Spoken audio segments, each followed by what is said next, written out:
I finally got a microphone. So Dark is my current fixation at this point. Before it was Arcane, and before that it was The Last of Us. And fun fact, my fixation on Arcane lasted for 7 months. Most of year 11 was me thinking about this show. Unlike Arcane and The Last of Us, which have a bunch of videos and essays and analysis, I haven't seen much on Dark, especially in the last 3 years. I haven't seen anything. In the same vein, I was planning on making a video on Pacific Rim the Black, but actually someone did make a video on it last year, I think. Go watch it, it's actually pretty good. This video is sort of a recap, but I'm discussing a lot of aspects on the show, like characters and plot lines and some semblance of analysis. Even though this is just season 1, I will be talking about the whole show in this video, so if you haven't watched the whole show, stop watching. But if you also don't care, then here you go. Before I get into it, let me quickly explain what Dark is. Dark is a Netflix show written and directed by Baran Baodar and Ante Frisi. I'm so sorry if I mispronounced those names. That was horrible. Which is a German sci-fi mystery involving time travel. But if you're watching this video, I can assume you know what the show is, so let's just get into it. Episode 1, Secrets. We open with a man hanging himself. Fun. Okay, but rewatching this after the show, knowing why he commits suicide is definitely adds another layer, and also creates a first paradox of the show, the letter, because it kind of has no origin. Michael just copied a letter from his previous self, so there is no origin to the letter. I'm going to try and do the German pronunciation of these names, so wish me luck. I'm so sorry in advance. Also, I'm going to make a tally every time Jonas suddenly wakes up startled in front of the camera. If we get 5 by the end of this video, I'll touch grass. So add 1 to the tally. It goes without saying the intro is perfect. The music, the mirroring of images, which I have tried to do on Premiere Pro, not greatly, but oh well. To this day, it is the only intro to a show I've never skipped. Even on my rewatch, I've just watched it. I literally know the song off by heart, that's how much I've watched it. The entirety of the show takes place in the small town of Wienden in November 2019, for now. And throughout the series, we're centered around 4 families. The Nielsens, Dopplers, Tiedemans, and Canwolds. They're connected through different age ranges that we see more as the time travel is implemented into the show. The elderly Janne and Tronte Nielsen, Helge Doppler and Ines Canwald, adults Katharina and Ulrich Nielsen, Charlotte and Peter Doppler, Regina and Alexander Tiedemann, and Hannah Canwald. The teenagers Mata and Magnus Nielsen, Franziska Doppler, Bartosz Tiedemann, and Jonas Canwald. And the children Elisabeth Doppler and Mikkel Nielsen. What a nice, wholesome friend group. I sure hope nothing bad happens to them. As well as the teens, the adults are connected too. For example, Hannah and Ulrich are Ulrich has a wife and children. Yeah, rewatching the show, I'm realizing how bad most of the characters are as people. One thing I love about the show is the vibe, which, very telling to its name, is always foreboding and ominous. I was really tense for most of my first viewing because I was always expecting something bad to happen, and the show does a great job at suspense with its music and its atmosphere. Speaking of bad things happening, there is already a missing kid, but instead of showing any ounce of concern, Bartosz just wants his drug stashed at the cave, and invites all the others there to sell it and get high. By the way, it's been 2 weeks, but they're literally just assuming that Eric isn't coming back. Which, damn. Then again, he wasn't wrong, so, you know. A small detail I've just noticed in this first episode is when Hannah is massaging Alexander in the power plant, and you can see the bullet scar that he acquired in 1986. I didn't notice that my first viewing, and even though they actually call attention to it with the scar, I do think it's a cool detail. Whilst the parents of the 4 families are discussing that night in the school, Jonas and Mata in the woods waiting for the others bring up the glitch in the Matrix, which we hear a bunch. And Mata says, or a message from the other side. I could be wrong, but I think this is a reference to the alternate world, where we see the same scene play out, but without Jonas. The others grew up with them, including Mikkel, because the babysitter was sick or something. If I had a nickel every time something tragic happened to a child in a small town because the babysitter wasn't there, I would have 2 nickels, which isn't a lot, but it's surprising that happened twice. Franziska shows up with the drugs, but Bartosz really wants to get high, I guess. Jackpot.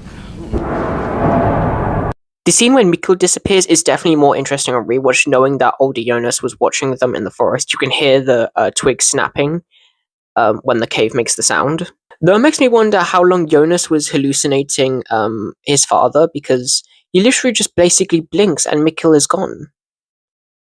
Like, sir, how long? I mean, then again, he literally just ran out of the woods. Like, he didn't stay to wait. He was just like, nah, fuck this. The next day, when the police search for Mikkel, they find a dead boy in the woods. When Ulrich investigates it, he finds it's not Mikkel. And as we know, it's Mads from 1986 that time traveled. This is part of the 33-year cycle where someone dies in 96 and is brought in 2019, and people from 2019 that died are brought into 1953. This is a really good first episode, even though I may be hesitant on watching the rest of the series.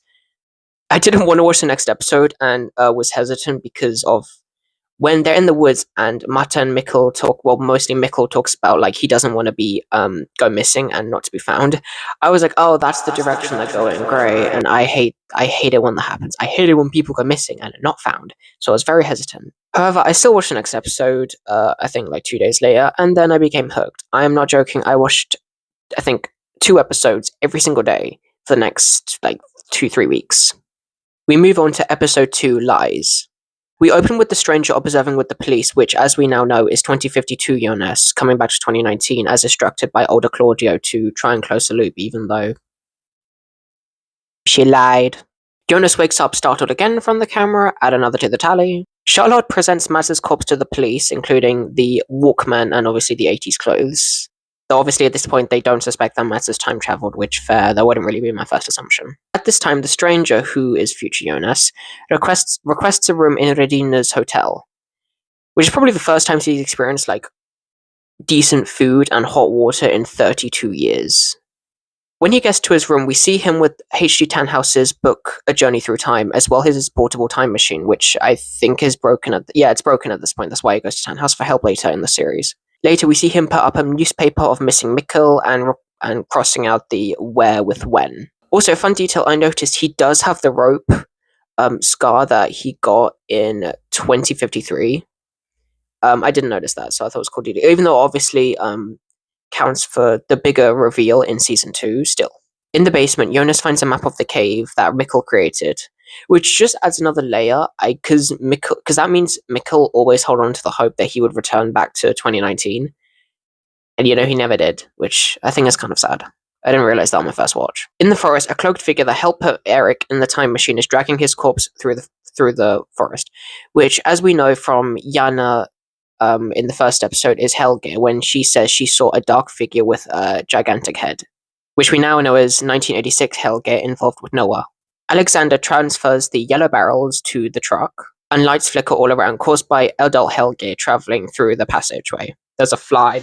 We see Mikkel exit the cave and return to the Nielsen family home, where he sees a young Ulrich and Katarina, and through a newspaper realize it's the same date, but 1986. Almost the entirety of the episode takes place in 1986, which I think this episode and season 2 episode 6 is an endless cycle is the only other episode to do that. One thing I have to give this show are the designs of each era, the 50s, the 80s, the 2010s. They're all really authentic and make you feel like you are traveling through time. And like especially with like the color grading and costuming, so I just have to, it's great, 10 out of 10. The chief of police, Egon Tiedemann, investigates the death of 33 sheep which just dropped dead suddenly, similar to the birds in 2019. This connects with the dead animals due to time travel and the number 33, which we will see again and again, again and again. I'll definitely get more into it in season 2 and 3. Claudia Tiedemann is driving Regina, her daughter, to school, and we learn that she isn't a great mother. Like, can you say one nice thing to your daughter? One nice thing.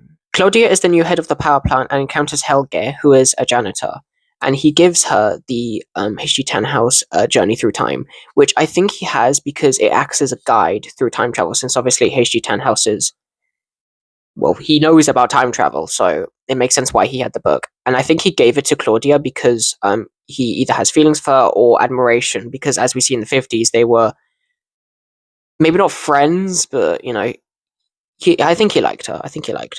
Claudia is scheduled to have an interview with Tronte Nielsen, who is just there to continue the affair. Something about the Nielsen's, they are all cheaters. It's goddamn genetic at this point. I genuinely think it's genetic. Mikkel heads from the Nielsen residence to the school to the police station, where he tells Egon that his father's Ulrich, and Egon immediately assumes it's a prank and that Ulrich beat him, and so goes over to his house. At his house, Ulrich is blasting the lyrics. My only aim is to take many lives, the more the better I feel. Obviously, this comes back up with older Ulrich in, well, to Egon Tiedemann, it's like the thing, I guess.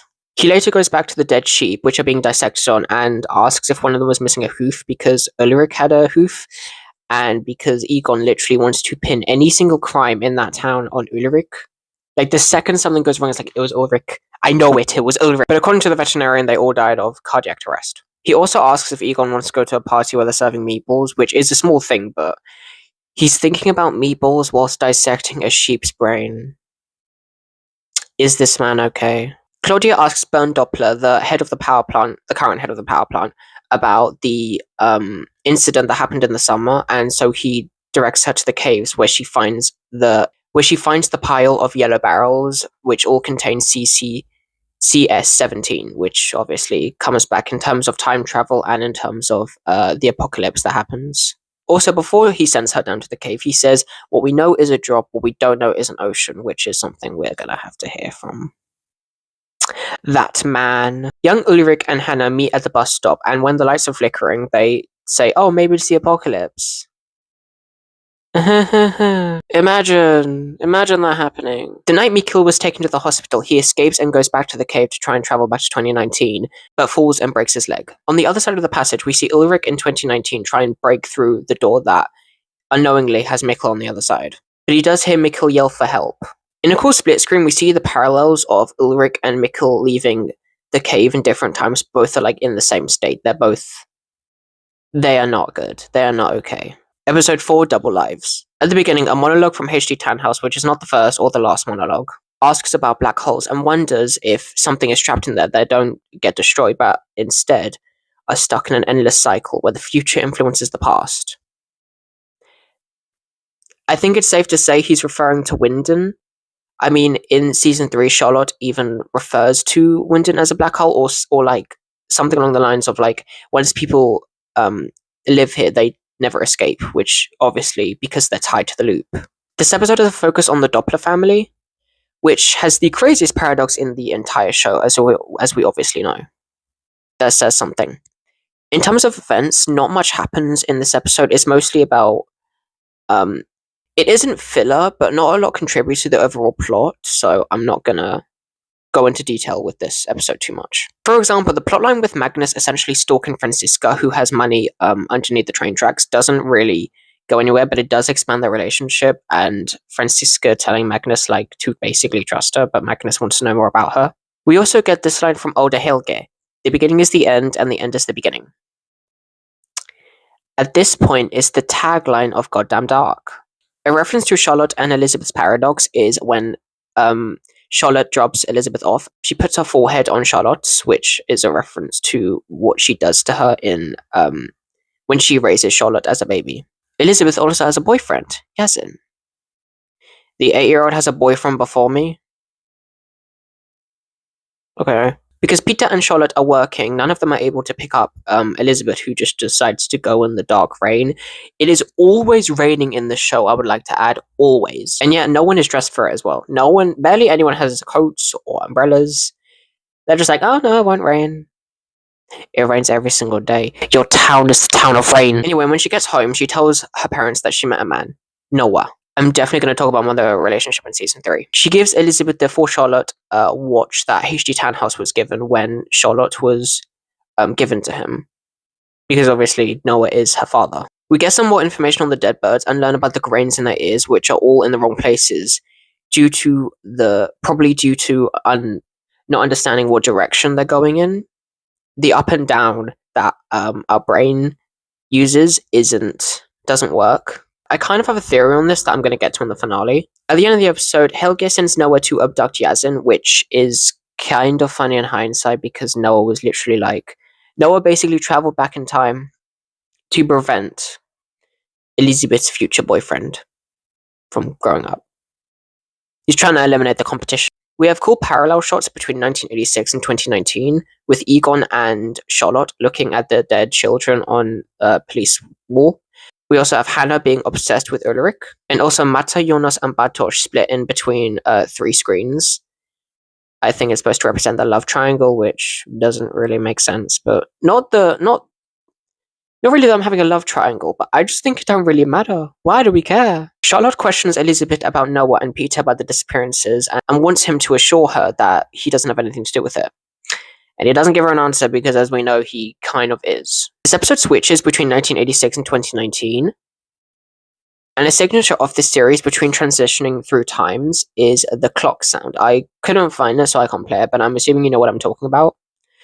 I really like this because it tells the audience that we're in a different time, and also it makes sense in terms of the show because, you know, it's a clock ticking. I really like that. And in season 3, we get a different transition when we're traveling between worlds. Noah calls Bartosz pretending to be Eric's dealer, and because Bartosz really wants to get high, he immediately is down for it. Bartosz gets a call from a strange man and is like, yes, I would like your drugs.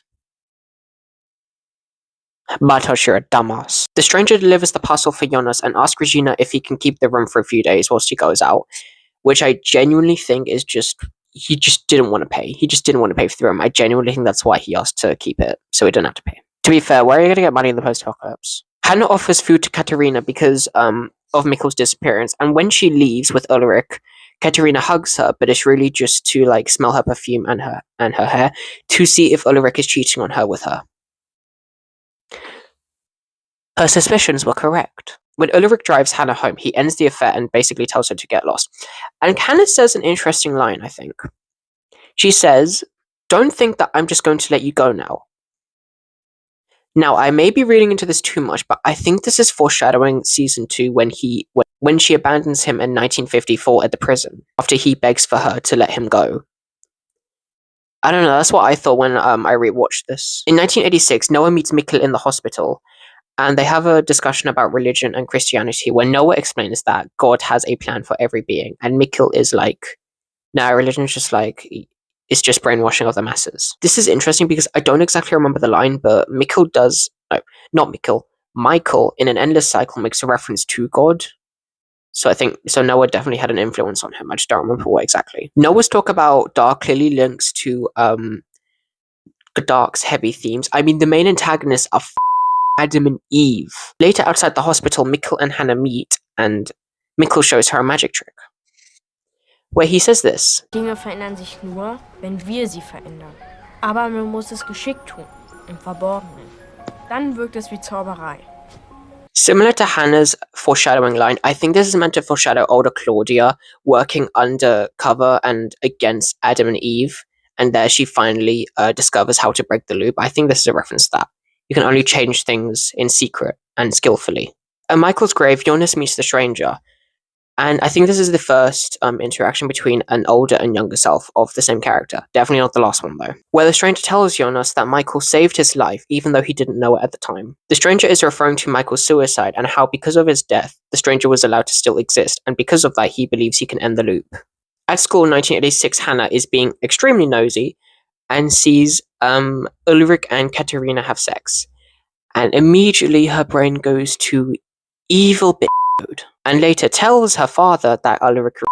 Marta practices her play Eredne, I don't know if that's how you pronounce it, which is 100% foreshadowing the knot, and she literally says that what knots can not be undone, but they can be severed, which, yeah, definitely foreshadowing what happens in the finale. In the dressing room, Yona tells Marta that he wasn't in France, that Bartosz had told her, but that he was getting treatment for his PTSD, but he didn't want her to think he was a freak, which...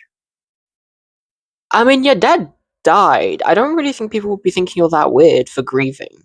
Anyway, the two kiss. Well, Marta has a boyfriend who is waiting for Noah, when Jonas was supposed to show up for him. Also, imagine going to this man thinking he's a drug dealer, but instead you get the secret to time travel. Also, fun fact, when I watched this show, I did not like Noah. I did not like him at all. He's okay, but for me... Okay, nobody is going to understand this reference, but to me, he is Jared from Road 96. Like, they're a complex and tragic character. But every time they show up, I'm like... Yes, Robert, what do you want now? More money, a check, a car, my soul? That's probably just me. Hannah tells Egon about Ulrich's, and he's arrested because Hannah is under the mentality that if I can't have him, no one can. Jonas opens the password that the stranger gave him and finds a light. I don't know what it is, like just a interesting type of light. I don't know, it looks cool.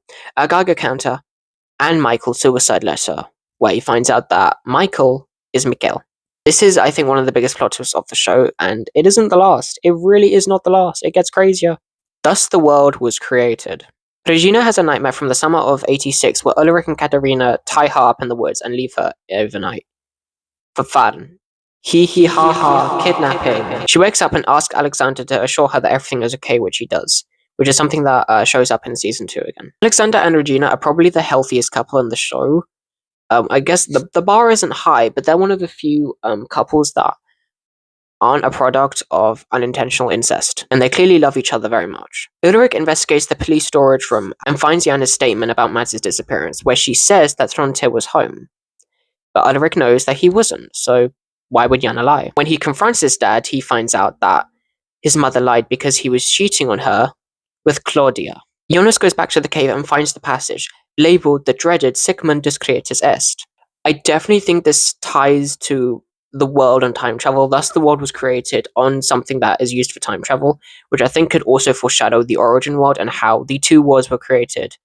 Thus the world was created from time travel directly by H.D. Tannhaus. Katerina calls Hannah through the phone bill and obviously comes to the conclusion that Ulrich is cheating on her with Hannah because she immediately asks if it's Ulrich. Speaking of Ulrich, he confronts Regina at the hotel where he finds out that she did know about the affair between her mother and his father. And then the conversation shifts about when they tied her up, and she obviously still wants an apology.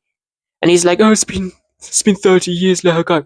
She has trauma, mate. Ulrich brings up how Regina told Egon about the accusation, and she responds, that's what you thought? And when we see Ulrich's reaction, it goes like this.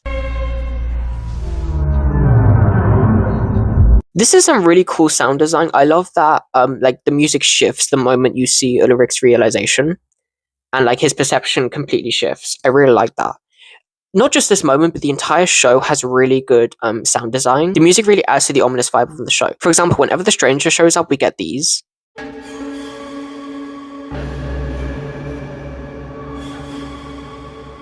It's just something else I love about the show. Ulrich goes to Hannah and gently discusses about their relationship, and just kidding, he slams her against the wall and chokes her. Both of them are wrong in this situation, for the record. Not the whole situation, not right now, but just like in general, they're both just like bad. Because Hannah was technically cheating on Michael with Ulrich, like literally the day he committed suicide. However, there is something I want to talk about. When Ulrich asks what Hannah wants, she just says, you.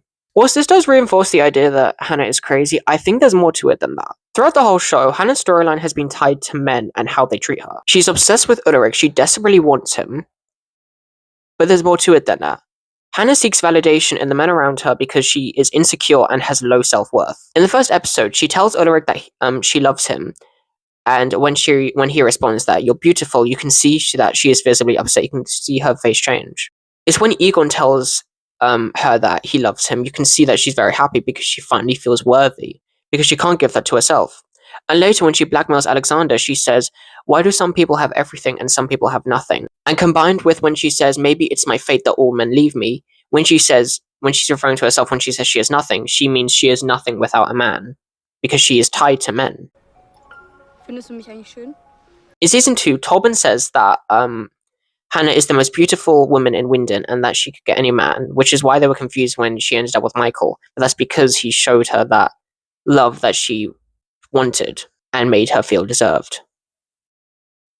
Or maybe she's just crazy. In the bunker, Tronte and Peter are waiting for 917, as labeled in the Capcut notebook that older Claudia gave them. Marta performs her monologue in front of the audience, and we see that she's a really good actor. Oh, never mind, she's actually crying, she ain't acting. Katerina takes her out of school, and Regina antagonizes her, and she gets her ass handed to her. Once again, none of the adults are good people. No one was right at that. You're both just bad people. Jonas travels from 2019 to 1986, where he encounters a young Hannah in the truck. Ulrich goes to the morgue and investigates Mads' body, where he sees the cut under his chin. Calling back to a conversation he had with Jana, he realizes that it is in fact Mads. The reveals on the show are really good. We open with Helge, who has a dream when he was a child about being in the torture bunker, which is something we see expanded upon on the finale. He wakes up and says, "I remember everything." Jonas walks around 1986 and finds a young Regina, and asks her about Ines Canwald because he wants to find Mikkel in the hospital. We see Egon not being a good police officer, trying to find anything wrong with Ulrich, before his superior tells him that it isn't the 1950s.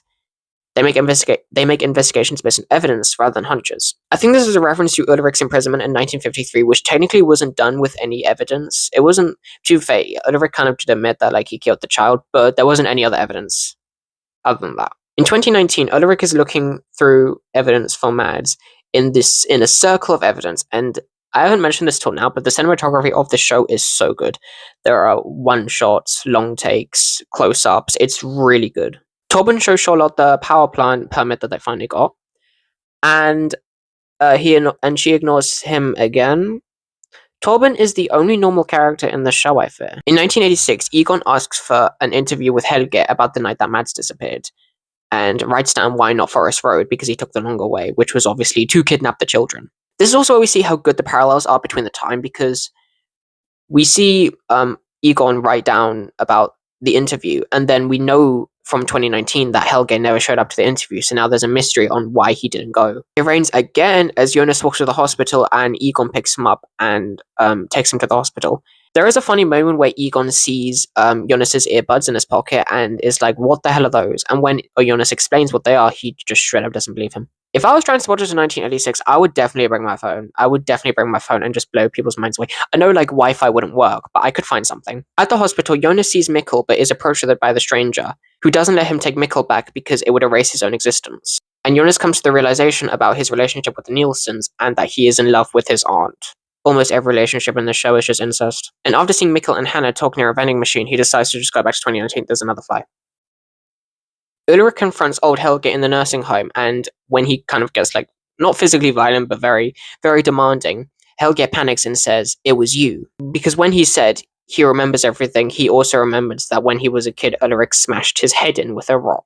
I'd be scared too. In 1986, Katarina tells Egon that Ulrich didn't rape her and that it was a complete lie, but lies about her eye and says that she fell. And as we know from season 3, her mother is a piece of shit. 2019, Katarina and Ulrich talk, and in a grey long take that slowly zooms into them, Katarina tells Ulrich, "Yeah, I know you're cheating on me with Hannah," and also tells him that his mother called about Mads. Ulrich goes to Jana, who tells him that she saw a man from 1986 but hadn't aged a day, which, as we know, is adult Helge, the dark figure with the gigantic head. Jonas burns Michael's letter, but as we know, this doesn't do anything. That night, older Helge leaves the home and heads into the caves, unknowing that Ulrich is following him. He makes a voicemail to Charlotte about how Helge didn't kill the children now, but did in 1986, before following him into the cave. At the end of the episode, we see Noah cleaning the bunker and writing down the date, the 9th of November, 1953, the third time period. I was rewatching the clips from earlier. Why do I sound like a zombie? The title of this episode is pretty clearly referencing Ulrich in this episode and his attempt at killing Helge, which has consequences for him and so many other characters on the show. This episode primarily takes place in the 1950s, with some scenes in 1986 between H.G. Tannhaus and the stranger. H.G. Tannhaus discusses dualism and binary oppositions, up and down, entrance, exit, and how these are wrong because there is always a third dimension that is required, referencing both the Triquetra and the three worlds. At the construction of the power plant, we see the bodies of Eric and Yazin buried, which Egon Tiedemann investigates, unknowingly that young Helge is watching them from the woods. Oh no, he does know. He literally turns back to him. Never mind. The coroners are obviously confused by the futuristic aspects of the children, such as the 1986 coin, the clothes are made in China, and the most strange thing of all, a My Little Pony tattoo. Whilst older Helge heads into 1986, Ulrich heads into 1953, which was a massive mistake on his part. He shouldn't have done that. In the 50s, we see that Helge's life is kind of and that his mother hasn't smiled in her entire life. She came out of the womb like this. And Helge encounters teenage bullies that figuratively piss on him by taking his money that he needs for Claudia, and then literally piss on him. Ulrich sees this and tells the young Helge to just bite them next time, which he actually does. Just not the teenage bullies. In 1986, H.G. Tannhaus discusses the importance of the number 33, specifically in Christianity. Jesus performed 33 miracles, 33 litanies of angels. Dante wrote 33 cantos, and 33 is the year that the Antichrist began his rule. As said, Christianity is a very important theme in both how this world works and the characters in this world. Ulrich meets Agnes and Tronte Nielsen, and this is where he realizes that he is in 1953. I think Agnes is the most interesting character to watch now, because obviously knowing all her origin and her relationship with the unknown as well is very interesting. She is a character that I did not get on my first watch, so I'm definitely interested in seeing how she goes. At Tannhaus's shop, Ines and Jana talk about the dead bodies to Tannhaus, and Ulrich immediately sprints out to go to the police station, leaving his phone and jacket. Claudia tutors Helge when Agnes walks in, meeting Doris and Egon Tiedemann. And it was in that moment that Agnes wanted to pass on the cheating traits. Claudia meets Tronte and the two go in the woods, but they kind of just leave Helge and also Gretchen. And Helge, in anger, throws a stick into the cave for Gretchen to follow, and then quickly runs off.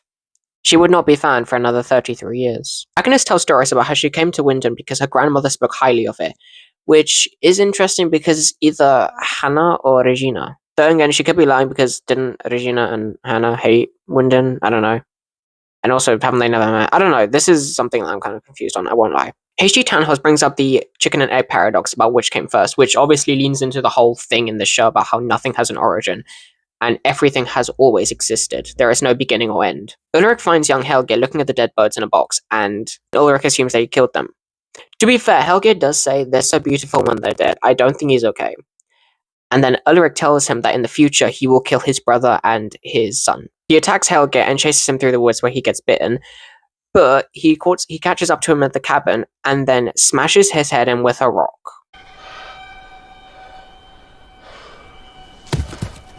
However, whilst this should kill him, it doesn't, because an older version of himself already exists, so fate won't let him die.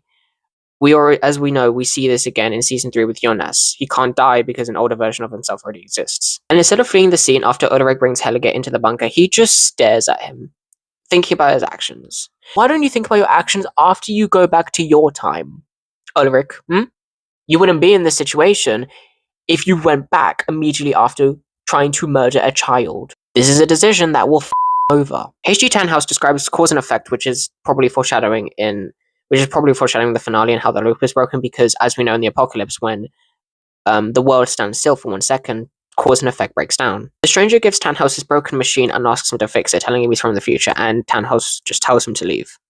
Everything is now. The first third of this episode is in 1953, the second third in 1986, and the final third in 2019. This coincides with each cylinder raising as the time machine is fixed, by the way. And this is the only episode in the whole show that has this structure. Every single episode from now on has kind of just random, or at least it's based on characters or events. It's not a structure like one after the next, which I find interesting. I think this is also what the title stems from. Everything is now, because these time periods are all happening at the same time. And this is the first episode that has more than 2 time periods happening at the same time. In 1953, Helge is reported missing by Bernd, who is his father. Dante tells Claudia in the woods that they moved to Winden because his mother wanted to change. And Agnes tells Doris that her husband was a pastor but not a man of faith, and that she is glad he's dead. I'm not gonna lie, I don't really know a lot about the unknown. As we know, that is Agnes's husband. But I don't know, because was he a pastor? I could be wrong. Once again, the unknown confuses the shit out of me sometimes, I won't lie. However, what we do know is that firstly, he isn't dead, and secondly, that he was abusive to Tronte, because we see his arm littered with cigarette burns, probably caused by the unknown. Because Ulrich didn't immediately run after trying to murder a child, he is caught by Egon at the caves, and realizes that he didn't change anything because the dead boys are still dead. We switch to 1986, where we see Alexander running from the police with the bullet in his shoulder. We learn more about this in season 2 with the detective questioning about Alexander's identity, but I don't really remember that right now. At school, Hannah places the idea in Katarina's head that Regina told Egon about the accusation because he's her grandfather, which this makes it hard to defend Anna because she uses people as a scapegoat for her own actions. I can't defend that. In the caves, Claudia finds the yellow barrels, all containing CC-17, when she sees Gretchen run out of the caves towards her. And later, as we learn, it was older Claudia that made sure that Gretchen came to Claudia in 1986. After Ulrich's release, he and Katharina see Regina walking alone in the woods, and Katharina goes to attack her, but Alexander pulls up with the gun and tells them to f off. Regina thanks him and helps him with his shoulder injury. Later, we see Alexander in the woods bearing passports and the gun, and we learn that Alexander is instead Boris Niewald, who assumes Alexander's identity. Unbeknownst to him, Hannah was watching in the woods the whole time. Alexander goes to Claudia and asks for a job, which is kind of funny because when her assistant tells her that, oh, it's a man, they say it's Regina's friend, she's like, Regina's friends? She don't have any friends. Claudia, a great mother. Really great. She tells him that they don't have any available jobs, but to come by the next day. At the cabin, Helge hides from Egon because he doesn't want to do the interview, and later goes into the torture chamber where him and Noah are still, building the time machine. Helge doesn't want to continue with, killing and kind of torturing children, and questions why would God want any of this. Noah tells him that there is no God or plan, and that people just cling on to hope. The world is pain and chaos, but the time machine will lead them into salvation. He calls it the Ark, which, I think I can piece 2 and 2 together from Christianity lore.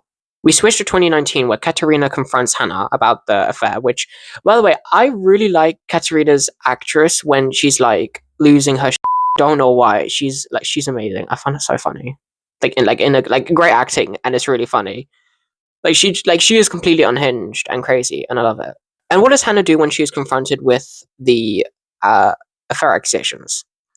Lies again and says that Ulrich was in love with her, but she wanted to end it because she didn't want to hurt Katerina.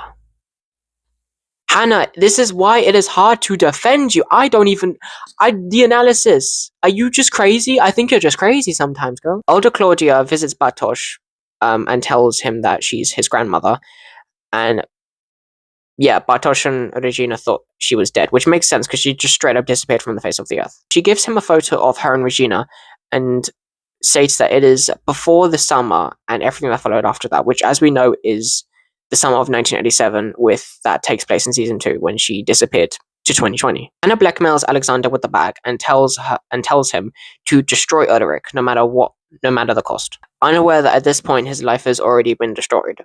Outside his home, Jonas and Mata get into an argument where Jonas tells Mata that they are not a good match, which obviously is something he will come to regret and vehemently disprove in every single episode. To be fair, she's his aunt. She kisses him and asks if it's wrong, but he still doesn't want to be with her. Regina goes into the stranger's rooms where she finds all the newspapers, the When is Mikkel, and the Triquetra, connecting 1953, 1986, and 2019. Back in 1986, Claudia offers Alexander the job that he can't tell anyone, which is to seal the yellow barrels in the cave so that no one can access them. Older Claudia goes back to 1953 and gives H.G. Tannhaus the blueprint of the time machine, saying something that will set the course of time straight. I think this is also supposed to explain how H.G. Tannhaus is the founder of time travel. In this world and in the origin world, he is the one that created the machine. Alpha and Omega. This episode title confused me, so I went to look up Alpha and Omega in terms of physics, and I found a Wikipedia article on angular velocity. Angular frequency velocity is a representation of how an object's position spins or revolves around an axis or rotation, and how fast the axis itself changes direction. I think this is the reason why there were dead animals, the grains in their ears were all in the wrong places because they couldn't tell up and down. Because their position around the axis suddenly changed, meaning they couldn't differentiate up and down as a result of time travel. What I'm guessing, though, is that the cave and the wormhole is the axis that the animals orbit around. And when it gets too fast, they can't differentiate up and down. That's my theory. The beginning of the episode is on the day of Mikkel's disappearance, where Peter is in the bunker, and then from a time window, Mads' body from 1986 just falls down in front of him. He calls Tronte to investigate, and then when he does, they see older Claudia, who tells him they have to drag Mads' body to the place it has to be found, which is continuing the loop as it always is meant to be. We get Jonas waking up again, add 1 to the tally, who visits Ines and asks if she knew that Mikkel was from the future, which she did. He yells at her about why she wouldn't bring him back, and then about how he's related to the Nielsen's, how he has a whole other family, and then comes to the conclusion that they're okay. It's him that's wrong. His existence is wrong. He shouldn't exist. In 1953, Ulrich is questioned by the officers about the disappearance of the children, and once he finds out that Egon is Egon, he essentially just with him and recites the lyric, "My only aim is to take many lives, the more the better I feel." He talks about how he tried to save the children before yelling at Egon, asking him if he starts drinking before or after his wife leaves him, because, his future knowledge and he hated him, before being locked up. This is why Egon hates young Ulrich, because of older Ulrich, because he believes he killed the children, which is a nice paradox as well. He hates his younger self because of his older self. At school, Bartosz confronts Jonas about not showing up for the drug deal and for kissing Marta, and the two get in a fight. To be fair, Bartosz literally says, like, oh, that's probably why... he says, like, oh, you're crazy just like your dad. Like, that was unwarranted, mate. I don't really like Bartosz in Season 1. Season 2, I kind of feel bad for him. And Season 3, he's okay, because that's a situation for anyone to be in. And then when Marta breaks up the fight, he tells Jonas to never come back, which... Where do you think he's gonna go? You guys are enrolled in the same class. You live in the same town. Do you expect him to leave town just because he, like, ditched you somewhere and kissed your girlfriend? Unless Noah told him about the future and how Jonas was gonna disappear that day, which... Bartosz just seems like a piece of shit. Anyway, because of this fight and because of Bartosz's words, Jonas literally loses motivation to exist. In 1986, Tannhaus repairs the Stranger's machine, who inserts the CS-17 into the cylinders from one of the barrels, wanting to close the passage for good, which, I mean, he does, but at what cost? Tannhaus asks him what the future is like, and the Stranger tells him that he hopes that it will be different after today. Spoiler alert, it isn't. Older Helge meets adult Helge and tells him not to make the same mistakes that he did, which is, I think, one of the only instances where an older self deliberately tries to make their younger self stop making this, doesn't want them to make the same decision that they did. They want to break the loop, even though I don't think he even knows that he is in the loop, which I think is why he does it. Unfortunately, adult Helge runs away from him. Jonas has his last interaction with his mother, which is kind of sad, but still, before leaving to the caves and heading back to 1986, intending to bring Mikkel to 2019 and erase his own existence. Tronte and Peter wait in the bunker because, as older Claudia told them, after today, everything will be anew. I wonder how they felt the next day when nothing changed, other than an extra missing person. After interacting with his older self, Helge goes to Noah in front of the church, who tells him like a story about how a man stayed with their family and rented a room, and one day he stood in front of his doorway with wide eyes and said, "Nothing is in vain." There's only one other character we know that has said that line before. I still have a lot of questions on the Unknown's origin, honestly. Like, I understand. No, I understand the basis, but it's the other stuff that confuses the hell out of me. And Helge, now reinforced with the faith, asks who the next victim is. Jonas Canweld.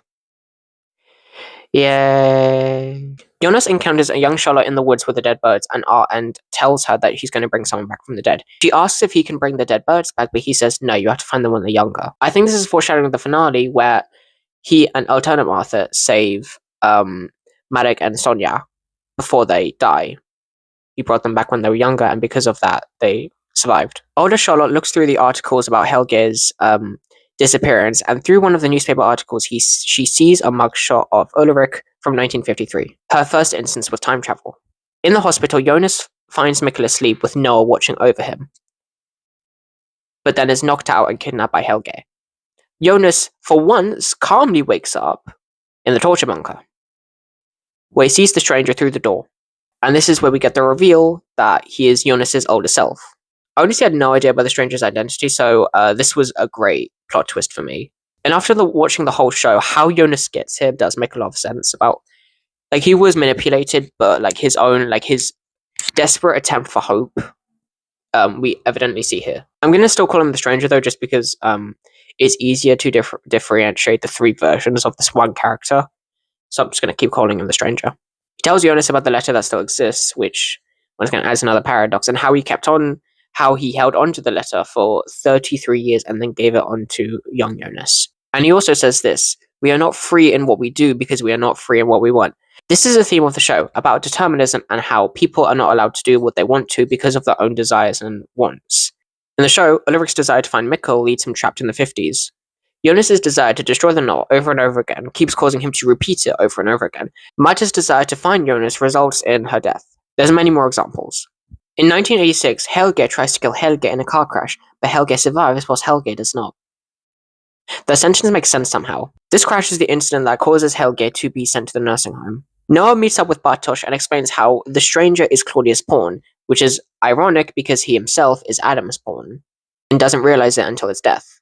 He also references light and shadow, which is Adam and Eve to each other. They're both each other's light and shadow. Both are preserving the loop through their own actions, directly or indirectly, and act as binary oppositions, despite, obviously, as we know, there needs to be a third world, there needs to be a third system, the origin world. The stranger activates the device in the passage and closes the wormhole, where a time window in the bunker opens up between 1953 and 1986, where Jonas and Helge see each other. They touch their fingers, which mirrors the painting from Michelangelo, The Creation of Adam, which, yes, I think the title means something. Helge takes Jonas's place in 1986, which is where we get the beginning of episode 7, where he has the dream, whilst Jonas wakes up and sees the bunker as connected images that we saw in the very first episode of each different character and their different ages. We also see this again in between the time, whilst him and older Claudia are looking at it. He heads outside into the post-apocalyptic Winden, which, as we know, is 2052. A truck with masked soldiers forces him to stop and drop onto his knees, and he sees a teenage girl, Celia, who tells him welcome to the future before knocking him out. And that's the end of Dark Season 1. This season was the hardest to remember because it's slower than Season 2 and 3, but that doesn't make it any less enjoyable. Dark is praised for having really detailed and intricate writing, which I think you can definitely tell already far as back as this. The very first episode, you can tell so many things that lead up in the future seasons. Everything makes sense and isn't easy to explain, but once you understand it, it's very satisfying and rewarding to the viewer. I didn't want to add every single scene. I definitely missed out on a few just because we would be here forever, and I can't take that right now. I sound dead. At the time of recording this, I haven't rewatched season 2 and 3, but I definitely will and make a respective video for each of them. This isn't going to just be season 1. I'm going to do season 2 and 3 as well. Until then, that was Dark Season 1, and why I love it. And I hope you enjoyed this video. I swear I'll sound better in future videos. I swear.